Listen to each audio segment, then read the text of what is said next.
I'm your man out of Japan, Jay Contra, and recently I ordered a bunch of video games from Surugaya's online website, so I thought, why not go through some old footage that I had of Surugaya's Akihabara Ekimae shop. We're going to be looking at N64 games and PS1 games, and let's see what it's like to shop in a Japanese video game store. It's been a long time, but I'm really excited to see what we're going to find. And I thought we were going to be looking at N64. Aha, here we go. There is Densha de Go, one of my favorite games for the N64, Train Simulator. That's the one that includes the microphone attachment, sort of like Hey You Pikachu. And look at those two copies of Mario 64. On the left is the original release, going for $25. On the right, we've got the Shindo version, the one that comes with the Rumble Pack feature. That's going for $15.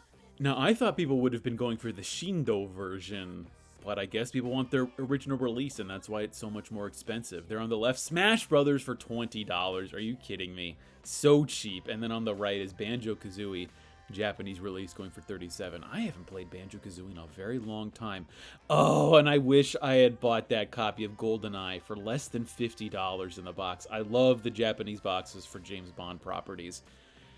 There was Banjo-Tooie, another great game. There we've got Super Snowboard Kids 2. They're on the left, going for a cool $45, way cheaper than the American version. Isn't like the cartridge like $100 or so, if I'm remembering correctly?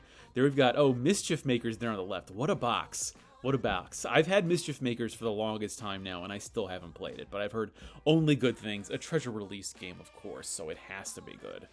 There we've got, a bunch of Donkey Kong 64s. The one on the left, I believe, the one on the left comes with the memory expansion pack, and its price tag is ripped off, so I don't know why. You can see it's the sort of the jumbo size box that a lot of N64 games came in when they came with accessories. And there, Shiren the Wanderer 2. What a fantastic roguelike game. Probably, actually, I think one of the very few RPGs that you'll find on the N64. That and Paper Mario and Quest 64. There we've got J2, the visual novel there on the left, Wonder Project, and there I've got it upside down. Oh, there I flip it.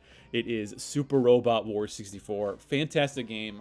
That was one of the first games I played for the Japanese N64, and it's a great sort of like mobile suit tactical game. Really fun. Their greatest game of all time, Majora's Mask, they're on the left, although it requires the memory expansion pack, and that version does not have it, unfortunately. But if you haven't played Majora's Mask, what are you doing? Can you even call yourself a gamer if you haven't played Majora's Mask? A couple of other weird N64 games that came out that people don't really talk about. There's Doraemon 3. There was, what was that, Wild Choppers? Yeah, Wild Choppers. There's a bunch of I was thinking about this in another video. There's a lot of games for Japanese systems that we don't know about. For the Dreamcast, there are a lot of great games that we don't know about. For the N64, there's a lot of games that maybe we shouldn't know about. And a lot of that's because it's the N64. Although the Powerful Pro Yaku series I think is actually pretty good. I think, pick up one, they're all pretty much the same. You can't go wrong with picking up one Power Pro Yaku game if you really like sports games. And these games, these are the Shin Nihon Pro Wrestling games. These are actually pretty sought after in the United States. I actually got rid of a few copies that I had on eBay, and people really want those. I'm actually surprised about how popular Japanese wrestling is in the United States. A few more sports games. Hyper Olympic 64 on the left, Famista on the right. Famista is a pretty big baseball series in Japan that we've never really experienced in the US. Mario Golf, what a great game. I'm so glad that they actually brought Mario Golf back to the Switch. Really want to play that. Although so far I'd say the Mario Golf for the 64 is my favorite, but I haven't played the one for the GameCube yet. Or is it no? Mario Tennis is also very good, and I don't think a Mario Golf game came out on the Cube, did it? No, I think it was like Mario Tennis. There's Mario Basketball. Mario Basketball, Mario Baseball, Mario Soccer, but no Mario Golf on the GameCube for some strange reason. A couple of Mahjong games. That Saikyo Habu Shogi, that's Shogi game on the right. That's sort of like Japanese chess. That was actually one. That and Mario 64 were the first two games released in Japan on launch of the 64. And look at that. A memory expansion pack, complete in box there on the right for $25. That is wild because I know those things go for like $50 plus loose on eBay in the United States. 64 Ozumo is also a phenomenal game. Had a lot of fun playing that. Its sequel looks kind of weird, and I'm not the biggest fan of. But the first 64 Ozumo game is it's a wrestling game that, it's a sumo game, and it's pretty fun. One of the better ones that I've played. Another bunch of racing games that N64, I think, has a lot more fighting and racing games than I think people appreciate. And the racing games are actually pretty good. Beetle Adventure Racing is fine, but it's, you can only choose one kind of car, so what's the point? And also, surprisingly, one of the more expensive games is Beetle Adventure Racing for the Japanese 64. What's not expensive are the Mario Party games. Mario Party 1 for $10, Mario Party 3. I bought a copy of Mario Party 1 for the American N64, and it cost me $50 loose. And I had to hunt for that baby. And you got Mario Party 2 here, complete for $15. That's nothing. That's nothing. And do you even really need to know Japanese to appreciate those games? I don't think so. Here are a couple of 64 DD games. These are kind of uncommon games. You see them every once in a while, but you've got the Mario Artist games and SimCity 64. Oh my god. I think I would get a 64 DD if I had the money, which I don't, but if I did, I would get SimCity 64 just so that I could use it on the disk drive. A bunch of controllers, and look at those beautiful orange GameCube controllers there in the mix. And then we've got the mic. Oh, but it's just the mic device. It's not even the microphone itself. That's very strange for $3. Okay. I think after we look through those bins, I think we're going to make our way over to the PS1, but not before we see some loose and look at that. Majora's Mask for $6. Bomberman 2, or is that Bomberman Hero? I often forget what the localized English names are, but I think Bomberman gets much better after Bomberman 1. Baku Bomberman for the N64 is not great. I don't like it. And look at how cheap the complete in-box versions are compared to the loose cartridges. You're only paying $15 for Mario Party 2 complete, $7 for just the cartridge. Come on. Complete in-box collecting for the N64 is, I think, going to be the combination of the most rewarding, yet the cheapest that you'll find out of any Nintendo system, because there's nothing really expensive for the N64. But let's see if there's anything expensive. We've made our way over to the PlayStation. The PlayStation can be intimidating because you've just got these bare white spine labels with the, sometimes it's in English, sometimes it's in kanji, sometimes there's some katakana. But there are a lot of games here that I don't think you're going to see anywhere else. There's R-Type Delta. I like R-Type. It's pretty good. I'm trying to be very diplomatic in some of the criticisms that I have for R-Type. Raystorm actually is very good. I do enjoy Raystorm more than I do R-Type. Oh, and I see here, there's Shin Megami Tensei If. I'm just going to try and read off some of the labels that I can see here. Oh, the Toroneko series. You can see Dragon Quest 7 there on the bottom left. And the R Toroneko, I really want to get those. I've been kind of getting into roguelikes more often these days. Oh, and Sexy Parodius, but man, $55. I remember when they couldn't give that away for $20. So kind of unfortunate how some of these games have gotten more expensive over the last few years. This has got to be what is that? Suzuki Bakuhatsu? That's got to be like an FFV game. Beatmania 6 Mix. Bunch of Megami Tensei games. Oh, there's Suikoden. Oh, wow, Sonic Wings Special. I've not actually played the first Sonic Wings, now that I think about it. Oh, and there's R-Types.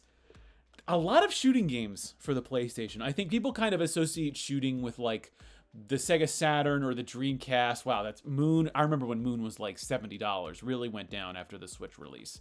There's Raiden. Speaking of shooters, I think PlayStation underrated in terms of the amount of shooters that it has for it, because we associate things like, Blast Wind and Radiant Silvergun with the Saturn, but there were a lot of other great shooters that came out for the PlayStation. There's Panzer Front. Why are the Panzer Front games so expensive? A lot of strategy games released on console in Japan have really kept their value or gone up over the years, especially if they've got, special features to them. Thunder Force 5, great shooting game. perfect system. I think because Thunder Force also came out on the Sega Saturn, if I'm remembering correctly, but I think that might even be more expensive. Oh, there's Tron Bonne. Yeah, Tron Bonne for $20. Man, what a deal compared to what the $300 or $400 that it is in the United States. And there's Symphony of the Night. I mean, you don't need to know Japanese to appreciate Symphony of the Night for $50. Come on, one of the best games ever. There we go. Oh yeah, Klonoa for $10. Isn't Klonoa also expensive on the American PlayStation? Another one, that I see the spine for is Dragon Quest VII. That's super cheap in Japan. That's like a $2 game. There's Metal Gear Solid there left. Oh, and then Integral is $15, but I don't think I could recommend Integral to you because it's just the English voice acting with, I think, a couple of extra features. You'd probably, if you're collecting for the Japanese PlayStation, you got to collect the original. There's Metal Slug. Actually, I think Metal Slug for the PlayStation is cheap for this, but for the Sega Saturn, it's prohibitively expensive. Bunch of Mega Man games here. We've got Mega Man X4 and X5, like super cheap. Like, come on, less than $10 for these games, and they're really fun. I'm actually surprised at how much I like the Mega Man games that came out for that generation of consoles. And look at Suikoden for $9. You're not going to see that in the United States, no way. Oh, and I did pull Dragon Quest VII. There's the greatest hits version. $25? That can't be right. I hope I pull one of the regular ones because Dragon Quest VII is like a $5 game if you go to a hard off. Maybe it's that particular version that's super expensive. I don't know. That is actually kind of shocking. Oh, there's Persona 2. With Sin and Punishment. 2 versions of Persona 2. And very cheap as well. Only for like $7 a piece. $10 for the one on the right. I can't remember if it was Sin or Punishment. And Valkyrie Profile for $3. Oh my god, I love Valkyrie Profile so much. Like an amazing RPG that I wish was re-released in some form so that people could experience it today and didn't have to spend $400 for it. And then, oh, look at that little stick. Oh my god, that looks so cool. I wish I had picked it up. I've talked about my love of transparent electronics in videos before, and I also need a PlayStation Arcade stick. And then a mouse. I forget that it came out with a mouse, but I honestly couldn't tell you any games that even used the mouse. There's got to be some, but I can't think of any off the top of my head. So many games. The PlayStation is so intimidating because of how many games there are, but there's a lot of good ones like Wolfang, like we just saw. I think I'm probably just looking through the shooters. That wouldn't surprise me. There's Gradius Gaiden. I'm not the biggest fan of Gradius or Darius. I don't know. I'd give it a pass. I think Raiden's a better series for me. And Stahlfeder. Stahlfeder's a great like World War II feeling shooter. It's not terribly difficult. The only bad part about it is how expensive it is. And the Strikers series. Strikers 1945 and 1945 2. Highly, highly, highly recommend those games. They are so fun. And of course I'm biased because my favorite genre of scrolling shooter is World War II era shooters. And so the Strikers 1945 series really hits me where I like it. But look at that Raiden Project.